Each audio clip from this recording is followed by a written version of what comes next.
ce geste de toi viendra mon secours.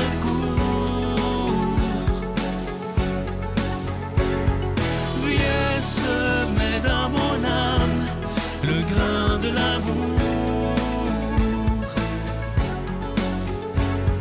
Je traverse un désert et je meurs de soif. Montre-moi le mystère qui garde la foi. Bonjour, bienvenue à votre émission La Victoire de l'amour en ce mercredi 30 août 2023. J'espère que vous allez bien chez vous. Aujourd'hui, on plonge dans la lettre aux gens d'Éphèse. Saint Paul qui a écrit une lettre aux Éphésiens. Et le titre du chapitre, c'est pas Saint Paul qui a décidé que le titre ce soit ça, c'est les traducteurs, mais ça s'appelle « Une grâce sans limite ». Et j'aime ce petit titre en caractère gras dans ma Bible, « Une grâce sans limite ». Un don au-dessus de tous les dons. Une bénédiction qui dépasse toutes les autres. Une grâce, un don de Dieu, une bénédiction. Béni soit Dieu, le Père de notre Seigneur Jésus-Christ. Il nous a bénis de toutes les bénédictions spirituelles dans les cieux en Christ. Il nous a choisis en lui, avant la fondation du monde, pour que nous soyons saints et irréprochables sous son regard dans l'amour. Bon, on a besoin de lui pour être saint et irréprochable. On est humain, nous. On n'est pas Dieu, on n'est pas des anges. On est bien incarnés avec nos failles, nos faiblesses, nos maladresses, notre bonne volonté aussi, nos charismes, nos dons, tout ce que nous sommes de beau et de moins beau. On a tout le package, comme on dit en bon français.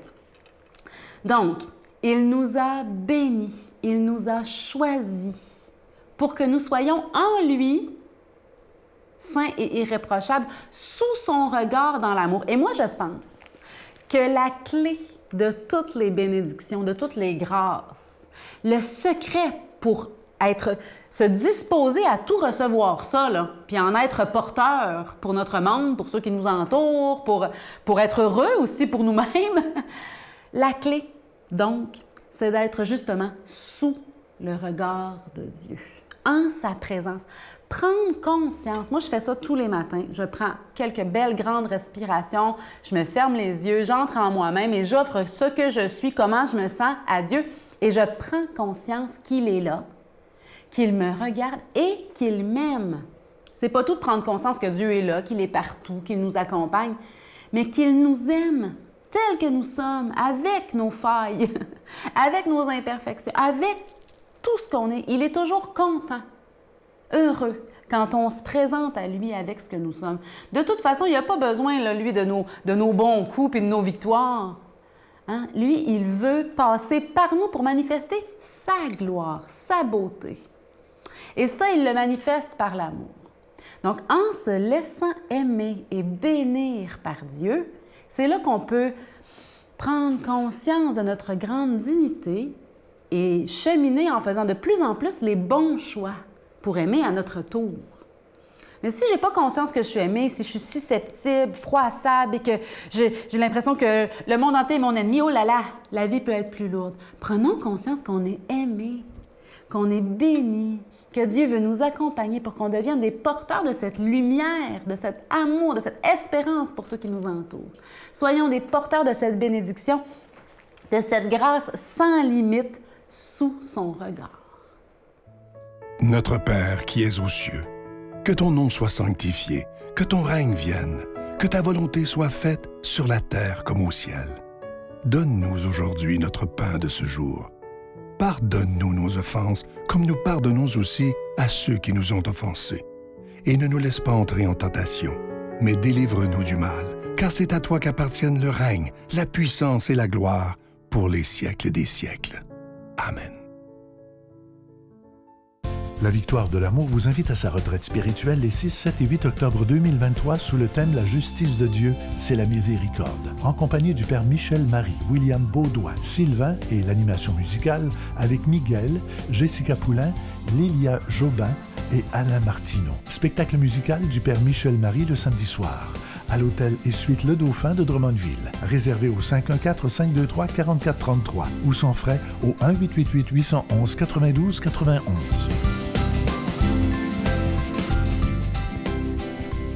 Encore une fois, je vous parle de cette magnifique croix de l'espérance qui est en acier inoxydable, donc elle ne ternira pas, ça vient avec la chaîne. Et l'objectif qu'on a pour le mois d'août, je vous en parle depuis quelques semaines, c'est « Je donne une croix de l'espérance à un être cher et je m'engage à prier pour cette personne dans le secret de mon cœur. » Ça peut être à vos enfants, à vos petits-enfants, à des amis, à votre conjoint, à votre mari, à votre femme, peu importe. Mais on donne une croix de l'espérance.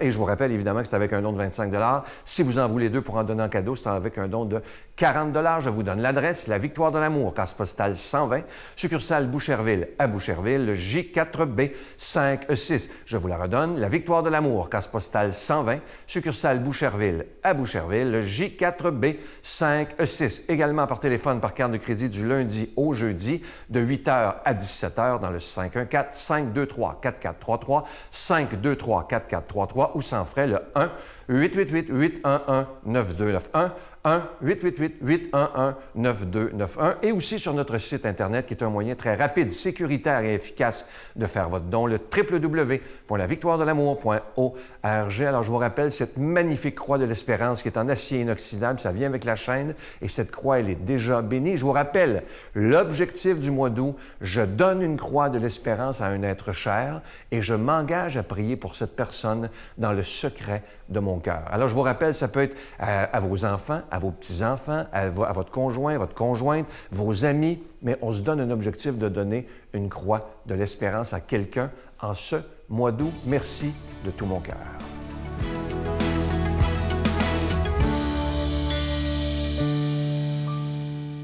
Mon Dieu, donnez-moi la sérénité d'accepter les choses que je ne peux changer, le courage de changer les choses que je peux et la sagesse d'en connaître la différence. Amen. On rejoint maintenant notre cher ami Victor qui va nous faire un commentaire de l'Évangile.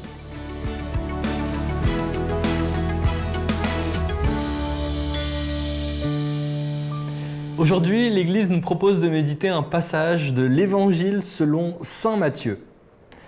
Jésus disait « Malheureux êtes-vous, scribes et pharisiens hypocrites, parce que vous ressemblez à des tombeaux blanchis à la chaux. À l'extérieur, ils ont une belle apparence, mais l'intérieur est rempli d'ossements et de toutes sortes de choses impures. C'est ainsi que vous, à l'extérieur, pour les gens, vous avez l'apparence d'hommes justes, mais à l'intérieur, vous êtes plein d'hypocrisie et de mal.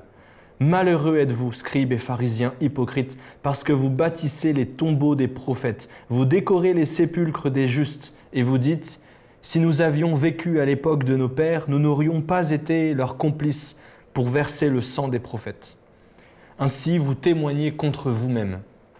Vous êtes bien les fils de ceux qui ont assassiné les prophètes. Eh bien, vous, achevez donc ce que vos pères ont commencé. Ah, c'est dur, hein? On s'imagine Jésus tout gentil, tout doux. Ah non, non, non, les pharisiens et les scribes, Jésus leur dit « Vous ressemblez à des tombeaux blanchis à la chaux, hypocrites. » Ça, c'est pas un Jésus tout doux et gentil. Mais pourquoi on retient Jésus comme ça? Parce qu'il avait un sens accru de la justice et une attention extrême aux pauvres. Et ça, c'est bon.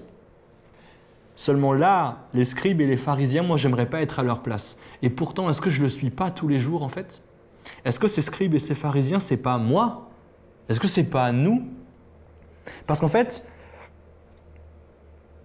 est-ce que j'aurais osé, au moment de Jésus, aller contre le sens de la facilité en un sens et reconnaître Jésus, ne pas aller dans le sens de la société qui rejetait les prophètes? Et puis là, Jésus, achevez ce que vos pères ont commencé. Là, Jésus dit lui-même, vous allez me tuer dans quelque temps, vous allez me crucifier. Achevez donc ce que vos pères ont commencé en tuant les prophètes.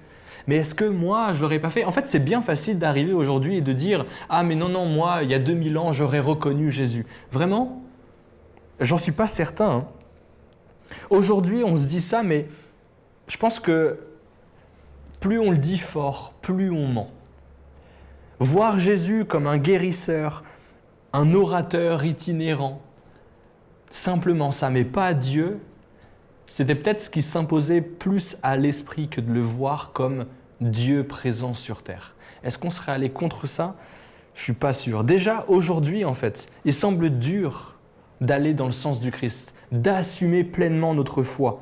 Et il y a 2000 ans, on aurait tout quitté et on serait allé à pied jusqu'à la croix. Moi, je ne crois pas. On est hypocrite. On dit qu'il est dur de croire à notre époque. Moi, je crois que c'est beaucoup plus facile, en fait. Si on l'avait vu, on se serait peut-être écarté. On n'aurait pas dit « Oh non, je t'aurais suivi » et tout ça. On n'aurait pas tout quitté comme ça. Si vraiment on l'aurait suivi il y a 2000 ans, eh bien aujourd'hui, sortons dans les rues, allons loger les sans-abri, partons dire à tout le monde, à tous ceux qu'on croise, à quel point Dieu est bon, à quel point Dieu est grand, à quel point Dieu est beau. Disons le sens qu'il a dans notre vie. Est-ce qu'on le fait? Bon, je ne suis pas certain, hein. Et pourtant, c'est facile de dire « Ah non, il y a 2000 ans, moi je l'aurais suivi. » Mais aujourd'hui, eh bien, je ne crois que ce que je vois. Oh, c'est bien facile quand même, hein. Quittons notre travail immoral et humiliant. On veut à tout prix chercher un bon travail qui paye bien, alors qu'en fait, il va contre ce que Dieu nous dit de faire. Et on le sent bien, hein. Quand on sait qu'on fait quelque chose de mauvais, on le sent. Et pourtant, non, on persiste et on se conforte là-dedans. On se trouve des auto-justifications. Et puis après, on dit « Ah non, moi, il y a 2000 ans, je l'aurais suivi. » Quittons nos travaux, là, qui vont contre le Christ. Allons dans les rues, logeons les gens, donnons-leur à manger, habillons-les, visitons les malades, les prisonniers. Est-ce qu'on le fait? Est-ce qu'on ose regarder quelqu'un qui était en prison et le regarder dans les yeux et lui dire « Je t'aime » ? Non, on le juge encore et encore. Les malades, on s'en écarte. Les gens sans abri, « Oh non, ça sent mauvais, je ne vais pas les voir. » Oh là là, dis donc, t'imagines? Quelle horreur! Soyons chrétiens. Si notre vie n'est pas en accord avec le Christ, en fait, on le sait bien. Mais si on ne fait rien pour sortir de là, on est ces pharisiens et ces scribes hypocrites. Et Jésus dit, « Malheureux êtes-vous. » Eh bien, ça remet en place. Moi, j'ai pas envie d'être hypocrite devant Dieu. J'ai pas envie d'assumer ma foi fièrement comme ça à la télévision et après ne pas aller dans les rues, ne pas le dire aux gens que je connais. Moi, je crois en Dieu, je suis fier de le dire et je veux le vivre aussi. Prions ensemble, au nom du Père et du Fils et du Saint-Esprit. Amen. Je vous salue Marie, pleine de grâce. Le Seigneur est avec vous. Vous êtes bénie entre toutes les femmes, et Jésus, le fruit de vos entrailles, est béni. Sainte Marie, Mère de Dieu, priez pour nous pécheurs, maintenant et à l'heure de notre mort. Amen.